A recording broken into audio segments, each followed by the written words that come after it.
You know, when we talk about a paradigm shift on this show, it's usually a bit of marketing fluff. Yeah, a slightly better screen or something. Exactly. We're talking about a new phone that's a little faster, a VR headset that, looks a little less dorky than the last one. Right. But today, and I mean this, we are looking at something that genuinely qualifies as a shift in the fundamental rules of the game. Okay. It is January 2026, and the thing that is shifting, it isn't some new gadget. It's insurance. The single most boring industry on the planet. The most boring, aggressively risk-averse, calculator-wielding industry there is. And that is exactly why this matters. I see where you're going with this. Because when the insurance companies, the people who exist solely to price risk and protect their own money, when they start changing the rules, You know, the world has actually fundamentally changed. They don't bet on hype. never. They bet on pure math. They are the ultimate lagging indicator of truth. So if an insurer is willing to cut a price in half, it means the data is, well, it's irrefutable. And the truth they are reacting to right now involves Tesla, a digital insurer called Lemonade, and a number that just makes you do a complete double take. Yeah, it really does. So let's get the headline out there immediately. Let's do it. Lemonade has just launched something called autonomous car insurance. Okay. And the hook isn't just that it covers your robot car.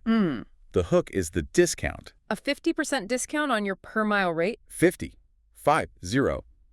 But only, and this is the key, only when the car is driving itself. That's not a little safe driver sticker discount. That's not 5 or 10% for, not getting a ticket last year. Right. That is a fundamental reweighting of reality. It really feels like we are crossing a threshold here. For what, 100 years, the core assumption of insurance was human driver equals safe? Or at least the known quantity. The known quantity, right. And machine equals risky. This pricing model flips that completely on its head. It now says, human, you are the liability. And the machine, the software, that's the safe bet. Exactly. And so today, we're going to tear apart why this is happening right now in January 2026. We have to. We need to look at the mechanics of this Lemonade deal. Like, how does it actually work on a technical level? Because it's really clever. And we need to audit the data. We've got Tesla's Q3 2025 safety report right here. Does the math actually justify a 50% cut? Or is this, some kind of loss leader marketing stunt? And then the bigger picture, we have to talk about how this connects to the robotaxi economy, this Project Alicorn we keep hearing about. And the regulatory war that's brewing, especially over in Europe, that could potentially derail this whole vision. It's a huge piece of the puzzle. So let's start with the deal itself. Insurance is, let's be honest, it's a grudge purchase. Oh, absolutely. It's a fixed cost. Yeah. Pay your premium every 6 months. You hate doing it, and you just pray you never have to actually speak to the company. So how is Lemonade changing the plumbing of all this? Well, to really get it, you have to look at how archaic the legacy model is. I mean, you go to a traditional insurer, Geico, State Farm, whoever, Yep. and no knock on them, they've been doing this for a century, but how do they price you? They use proxies. Right. They put me in a bucket, male, 30s, lives in a city, decent credit score. Exactly. It's all about pooled risk. They are making an educated guess based on the average behavior of people like you. Not me specifically. Not you. And, crucially, they treat a high-tech Tesla just like any other luxury sedan. And they treat the AI driving it like any other distracted teenager. So there's no differentiation between me driving home tired after a long day and the software driving with perfect attention. None whatsoever. Which, if the software is actually safer, means you are massively overpaying. I'm subsidizing the bad human drivers in my pool. That's it. So Lemonade steps in. They're a digital native company, so they think differently. They've built a direct API integration with Tesla's systems. Okay, let's pause on API integration because that's a tech term, but it's really important here. In the old days of usage-based insurance, that meant something totally different. Oh, yeah. The dongle. The dongle. Yeah. The little plastic tattletale device you had to plug into the OBD2 port under your steering wheel. Right, the clunky 1.0 version. You had to physically install this piece of hardware. It felt super intrusive. And honestly, it was pretty dumb hardware. All it measured was, like, if I slammed on the brakes or took a corner too fast. That's it. This is a whole different world. There is no dongle. There is no hardware. The car is already a supercomputer on wheels. It's already connected to the internet. So Lemonade just talks to it through the cloud. They just talk to it. They are pulling real-time telemetry directly from the car's operating system. Okay, so what specifically are they seeing? What does telemetry mean in this context? I mean, it's incredibly granular. They can see the precise status of the full self-driving system. Is it engaged right now? For how many miles? They can see sensor precision. Are the cameras dirty or occluded by snow? They even know the exact version of the FSD software you're running. And that's important because, what, version 13 might be statistically safer than version 12? Precisely. As the system improves, your rate can improve. It's like they're sitting in the passenger seat quietly taking notes. That is a level of detail that old insurers just could never dream of. It has to be. Shai Weininger, he's the president of Lemonade, who's very clear about this in their launch materials. His argument is, look, a car that can see 360 degrees at all times, that never gets tired, never gets drunk, never glances at a text message. And has a reaction time measured in milliseconds. Right. You simply cannot price that the same way you price a biological organism with all its flaws. It's the fatigue factor that really resonates with me. I mean, I think I'm a good driver. Most of us do. Yeah, right? sure. But I've done those long road trips. Mm-hmm. And 4 or 5 hours in, I know my eyes are heavy, my reaction time's garbage. I'm thinking about where to stop for lunch. You're human. Yeah. And the car just doesn't have that. It doesn't have that biological decay. It doesn't have a circadian rhythm. It is just as alert and focused at mile 500 as it was at mile 1. And that is the whole basis for their dynamic pricing model. And that's the cool part. It's the really cool part. The moment you tap the stock and engage FSD, your insurance rate for those specific miles instantly drops by roughly half.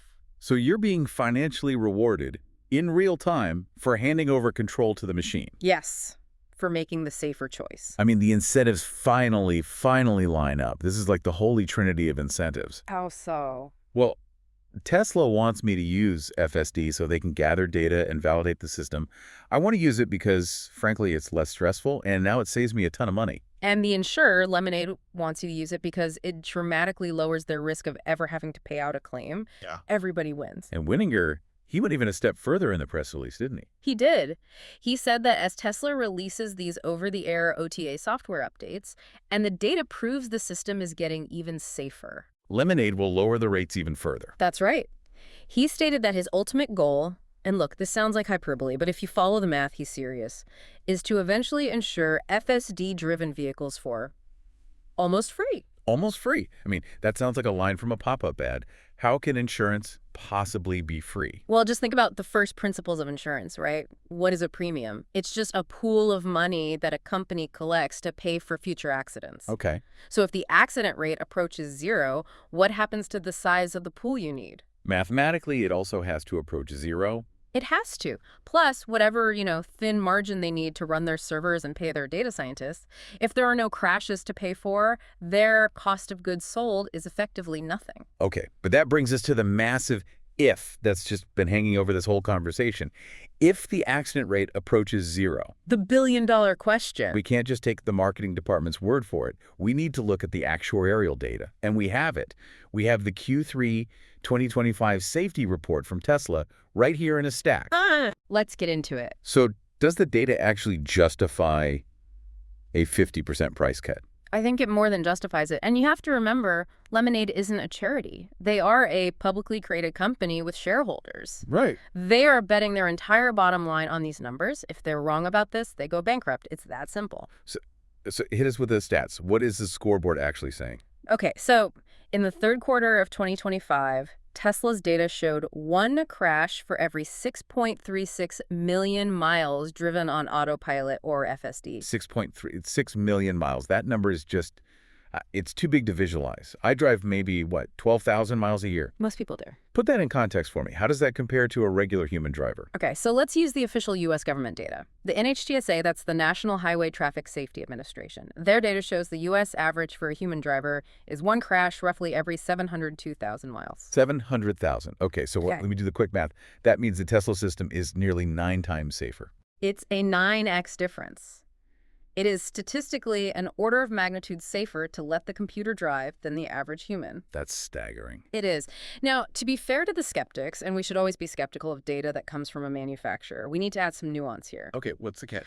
That Q3 number, the 6.36 million, is actually a slight drop from Q1 of 2024. Back then, it was over 7.6 million miles per crash. Huh. So why the drop? Did the software get worse? That seems totally counterintuitive. I don't think so. It's almost certainly seasonal and behavioral. Q3 and Q4, you're introducing more weather variables. You've got more rain, shorter daylight hours, maybe some early snow in some places. And driver behavior changes too, right? Massively. And this is the key thing people miss. As FSD gets better and more confident, drivers are using it in much more complex situations. Right. A couple of years ago, people only used it for, like, straight-line highway cruising. Exactly. Highway miles are easy miles. Now people are using it to navigate downtown Manhattan at rush hour or through chaotic intersections in Los Angeles. The miles are getting harder. So a slight dip in the crash rate, paradoxically, might actually be a sign of the system's growing capability. It's expected, but even with that slight dip, the gap between 700,000 miles for a human and over 6 million for the machine is like, it's a canyon. It's not even a close competition anymore. And that canyon is where Lemonade is finding the 50% savings. It's where the math works. But I want to clarify something for everyone listening, because this is where people can get tripped up on Tesla insurance in general. Right. We're talking about a discount on the liability part of your policy. The part that covers you if you hit someone else. That is a critical distinction to make. Yes, Lemonade can slash the price on the risk of causing an accident because the data shows the car just doesn't crash as often. But the comprehensive part of the policy, Yeah. it's a different story. A very different story. So if a tree falls on your car, or you get caught in a massive hailstorm, or somebody else rear-ends you at a stoplight, that part of the claim stays expensive. Because fixing a Tesla isn't like fixing a 2005 Honda Civic. Not even close. The average repair cost for a Tesla after an incident is around $5,552. Wow. And for a standard gas car. It's closer to about $4,200, so it's a significant premium. Why, though? Is it just expensive parts, or is there something more structural going on? It's the manufacturing method. It's all about the gigacasting. Right, where they cast these huge sections of the car's frame as a single piece of aluminum. Exactly. It's a brilliant innovation for manufacturing speed and for structural rigidity. It makes the car incredibly safe in a crash. But if you get in a minor fender bender and you crack that massive single casting, You can't just hammer out the dent or replace a small bracket. You might be looking at replacing a huge fundamental structural component of the entire vehicle. it's like a die-cast toy car. If you bend the frame, the whole toy is basically broken. That's a great analogy. Plus, the car is just covered in expensive technology. Cameras, ultrasonic sensors, radar. It's a laptop on wheels, and you don't fix a laptop with a wrench and some Bondo. You need specialized technicians, specialized parts. All of which keeps the base cost to ensure the hull of the vehicle quite high. So what you're saying is this 50% FSD discount is actually necessary just to bring the total cost of ownership down to something that feels normal. It's the only way. It's what normalizes the total cost. The average Tesla insurance premium nationwide is over $4,000 a year. A Model S can be over $5,000. That's a deal breaker for a lot of people who are used to paying maybe $1,500. For sure. So this Lemonade deal effectively subsidizes the high repair costs. It's the spoonful of sugar that makes the expensive medicine go down. Okay, so step one in this whole revolution. Right. The car saves you money on your insurance. It's fantastic. I mean, who doesn't like saving money? Right. But the sources we're looking at today all point to a much more aggressive phase two. This idea that the car transitions from being a liability that costs you money. To becoming an asset that actually makes you money. We're talking about Project Alicorn, the robotaxi. This is the holy grail, the asset theory of the automobile. For the last century, a car has been, without a doubt, one of the worst investments an average person can make. Oh, it's a hole you pour money into. You drive it off the lot, it instantly loses 20% of its value. Then you pay for fuel, insurance, maintenance, tires. And for what? It sits parked in your driveway or a garage 95% of the time. It's a lawn ornament that just eats cash. That's what it is.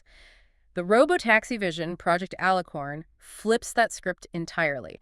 It says that in that 95% of the time you aren't using your car, it can join the Tesla fleet. It goes to work. It goes to work. It drives other people around. It earns a wage for you while you're at your desk or while you're sleeping. Now, Musk has been talking about this for what feels like a decade. It's always been next year. It has been. But now we're starting to see actual, tangible numbers attached to this vision. The sources mention a potential income of up to $30,000 a year for a Model 3 owner. That is the claim, yes. And it's not just him. Ron Barron, who is a massive institutional investor in Tesla, Manages billions. billions. He estimates that a fleet of just 1 million of these robotaxis could generate something like $50 billion in revenue. The scale is immense. Let's poke at that $30,000 number for a second. Yeah. For a lot of people, that's a second salary. That pays your mortgage. Yeah. Is that remotely realistic? It's optimistic, let's be clear. It assumes very high utilization rates, meaning your car is driving paying customers almost all the time you're not using it. Well, we don't have to guess anymore, right? We have a pilot program running right now in Austin, Texas we can look at. We do. We can look at the real-world economics. And this is the one with that flat rate fare. That's the one. Riders in the Austin pilot pay a flat rate of $4.20 per ride. Of course it's $4.20. The man cannot resist a meme. He really can. But look past the meme and at the business model. The split is what's interesting. Tesla reportedly takes a commission of about 25%. So the owner keeps 75% of that fare. The owner keeps the rest. So even if you don't hit the magical $30,000 number, let's be conservative. Let's say you only hit $10,000 a year. That's still, what, over $800 a month? That pays your car payment. It pays your insurance. The car becomes effectively free to own. The asset pays for itself. And that completely changes the math of ownership. You're not just buying a mode of transportation anymore. You're buying, like, a small business franchise on wheels. You really are. And this is why the cybercab is so important. This isn't just about loading software onto a Model Y. This is a purpose-built vehicle. This is the one that looks like it drove straight out of a sci-fi movie. That's the one. Just 2 seats, no steering wheel, no pedals, nothing for a human to do. It's designed from the ground up to be a revenue-generating robot. Correct. And according to the timeline, production is slated to begin at Giga Texas in less than 100 days from where we are now, in late January 2026. That feels incredibly aggressive. It is. But Musk has been very vocal about managing expectations around the S-curve of production. Right, this is something people often misunderstand about mass manufacturing. They think the factory flips a switch and thousands of cars just start rolling off the line on day one. But the S-curve means it starts flat. Painfully flat. His own words were agonizingly slow. Why, though? Because every single part is new. The supply chain is new. The robots that build the car are new. You have to validate the machines that make the machines. So in the first month, they might only make 10 of them. And the next month, maybe 50. Right. But once they dial everything in, you hit that vertical part of the S-curve, and that's when production ramps to what he calls insanely fast. The goal is 2 to 4 million of these cybercabs a year. So let's recap. We have the insurance industry, through Lemonade, financially validating the safety data. Jack. We have the Q3 safety report data that backs it all up with a 9x safety improvement. Check. And we have the dedicated hardware, the cybercab, about to ramp up production. Yeah. Sounds like a done deal. It sounds like we should all just go buy one and wait for the money to roll in. It does sound that way. But then we look at the map.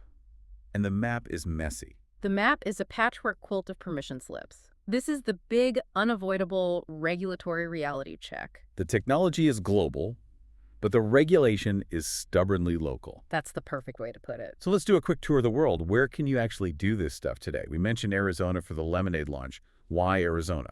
Arizona has positioned itself as the green light state for autonomous vehicles.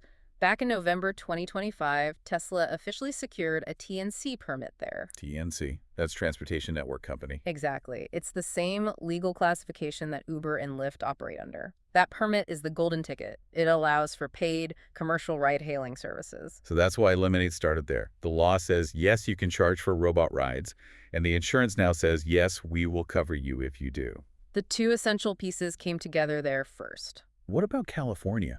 I mean, that's the heart of Silicon Valley. Tesla's engineering is based there. You'd think they would be leading the way. You would think through, but California is stuck in a kind of bureaucratic purgatory. How so? In many cases, they're still requiring a human safety driver to be behind the wheel during testing. The core issue is data sharing.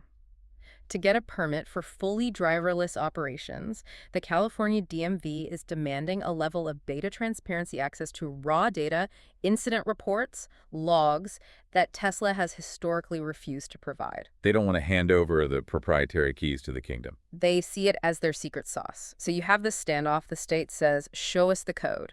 And Tesla says, no, just trust the safety stats. And while they're arguing, Arizona's moving ahead. Precisely. And then you have the other giant in the room, China. Right. The sources say things are moving very, very fast over there. China is moving with its characteristic speed. Musk has said he expects to get full FSD approval there by the end of this quarter, Q1 2026. That's now? It's happening now. Now, they have to call it intelligent assisted driving because of some very strict marketing laws about the word autonomous, but the functionality is being unlocked. The government there sees this as a strategic technological race they absolutely want to win. But the real friction, the real drama, and frankly, the most fascinating part of the sources we looked at is what's happening in Europe. Oh, yeah. There was a very specific, very public incident back in November 2025 involving the Dutch authorities. What exactly went down there?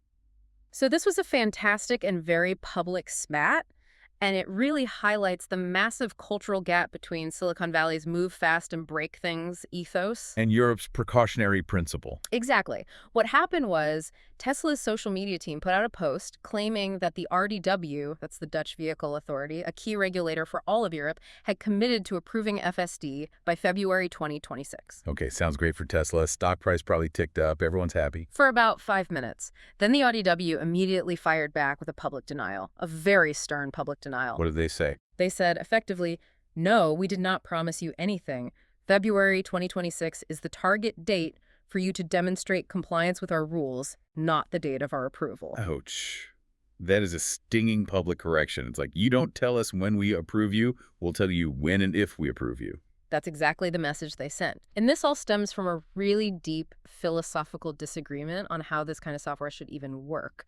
Europe operates under this old set of rules called UNES R79. UNES R79 sounds riveting. What does it actually do? It's an old regulation that was written for basic lane keeping assist.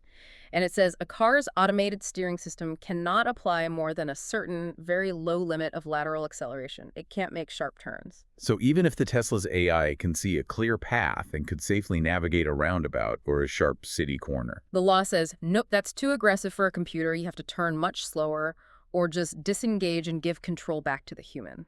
It completely neuters the system's capability in complex environments. so the car is physically and digitally capable, but the law forces it to drive like a nervous teenager who's afraid to turn the wheel. Worse, it forces it to be a deterministic, simple robot. And this gets to the core black box problem for European regulators. What do you mean by that? They want a deterministic system. They want to see linear logic. They want to know that if condition X happens, the code specifically says to do action Y. If the traffic light object is red, then apply X amount of brake pressure. Exactly. They want to be able to trace every decision back to a specific line of C++ code. But that's not how Tesla's FSD works anymore. Right, versions 12 and 13 are end-to-end neural networks. And that's a probabilistic system. There's no line of code that says stop at red lights. The system has just watched 1 billion hours of video of humans driving, and it has learned that stopping at red lights is the correct and safe thing to do. It's intuition, not instruction. It's exactly like how you drive. You don't run physics calculations when you merge onto a highway. You just look and you know if you have space, it just feels right. So the regulator asks the Tesla engineer, why did the car make that specific lane change at that moment? And the engineer has to say, because, based on its training, the neural net determined it was the optimal move. And the European regulator hears that and says, that is not an acceptable answer. We need to know why. And that is the fundamental impasse. They were trying to regulate a complex learning AI using rules that were written for basic cruise control. And this matters hugely for Tesla's bank account, right? This isn't just about pride or winning an argument. No, this is about deferred revenue. Explain that. Tesla has already collected billions of dollars from customers in Europe who paid extra for the full self-driving package years ago. Right, they paid for a promise. They paid for a promise. But strict accounting rules say you cannot count that cash as actual revenue on your income statement until you actually deliver the promised product. So that money just sits on their balance sheet, locked away in a vault. So Tesla needs that regulatory approval to finally unlock that vault and recognize all that cash as profit. Which would be a huge boost to their earnings reports. Okay, so bringing this all back together, we have Lemonade in the U.S. betting the farm on the safety data. Wow. We have the robotaxi trying to turn the car into an income stream. And we have these regulators, especially in Europe, trying to figure out if they can even trust a machine that thinks like a human. What does this all mean for the very definition of a car for the person listening to this right now? I think it means that the entire calculation for total cost of ownership, the TCO, is completely breaking down. We are witnessing the shift from the car as liability era to the car as asset era. Musk has that famous quote where he said, buying a non-FSD car today is financially insane. And if you run the numbers his way, you start to see his point. Let's say your insurance drops by $2,000 a year because of a deal like Lemonade's. Okay. And let's say your car earns even a conservative $5,000 a year in passive income from the robotaxi network. That's a $7,000 a year swing in your personal finances. Right. And over the life of the car, it might actually turn out that it is cheaper to own a $40,000 robotic car than a $20,000 basic gas car. Because the gas car only ever takes money from you. The robot has the potential to give some back. That's the fundamental shift. But we have to end on the skeptic's view. We have to bring it back to reality today, January 2026, because we are not quite there yet. I don't want people listening to this to run out and buy a Tesla thinking it's a guaranteed money printer tomorrow. No, absolutely not. We have to be clear. Right now, today, FSD is still officially SAE Level 2. That means it is supervised. You still have to pay attention. You can't climb in the back seat and take a nap on your way to work. Not yet. Yeah. The driver is still legally and financially responsible for whatever the car does. And the entry fee to this new economy is high. You have to pay to play. You have to. You either need to pay the $8,000 or $12,000 upfront for the software package, or you're paying the $99 or $199 monthly subscription fee. So you have to pay a premium just to get access to the cheap insurance. It's like a velvet rope economy. You have to buy your way into the club. And if you do crash it or someone crashes into you, you're still paying that massive Tesla repair bill we talked about earlier. So the future is safer and maybe cheaper. But the transition period we're in right now is still very expensive. It's a messy middle, but the direction of travel is undeniable. And that's the real takeaway for me. The insurance companies have spoken. The actuaries have cast their votes. When the people who do nothing but calculate risk for a living tell you that the robot is the safe bet and the human is the risky one, the debate is effectively over.